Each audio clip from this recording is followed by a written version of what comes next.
Critics of California's high-speed rail project say that they're worried about how much it'll cost, who's going to pay for it, and who's going to ride it. A federal agency apparently has the same concerns. Studio 11 investigative producer Heidi Kuda is in the newsroom with that story. Heidi? That agency is the Government Accountability Office, which is the watchdog for spending. The GAO says it can't finish its final report on high-speed rail until the rail authority shares more information. Rail critics say if the agency doesn't release that report soon, the whole project could be in jeopardy. We have found that the California High-Speed Rail Authority's cost estimate exhibits strengths and weaknesses. That's Susan Fleming of the Government Accountability Office telling Congress about her concerns over California's high-speed rail project. In some cases, we were not able to trace the final cost estimate back to the source documentation.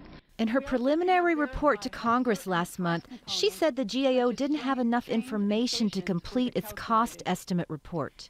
That report, which was set to come out in early February, has been delayed till the end of March. If the GAO can't understand the numbers that the High-Speed Rail Authority is putting out, then the GAO is not going to sign off on having more money for the California High-Speed Rail project.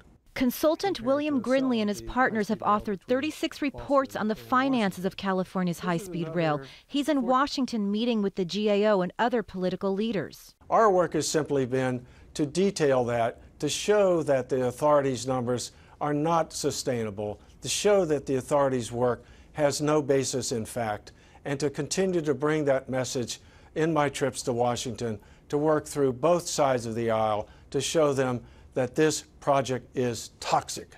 But Rail Authority Chairman Dan Richards says the project is moving ahead. We do have that documentation. It's in our business plan and all the supporting documents, and we're happy to walk anybody through that. We're getting an upgraded Amtrak in the Central Valley for $6 billion. Former California State Senator Joe Simidian was among the most ardent supporters of high-speed rail, but in July the Democrat voted not to fund it. The only conclusion I can come to today is that this is the wrong plan, in the wrong place, at the wrong time. We got a couple of key updates for you. Congressman Jeff Denham, who's been an outspoken critic of the rail plan, has just been named chairman of a key federal rail committee. And yesterday, California Democratic State Senator Mark DeSaulnier blasted the rail authority for what he calls a lack of transparency in the bidding process. But the rail authority is continuing on, today announcing plans to team up with Amtrak to purchase high-speed trains. Jeff and Laura, back to you guys.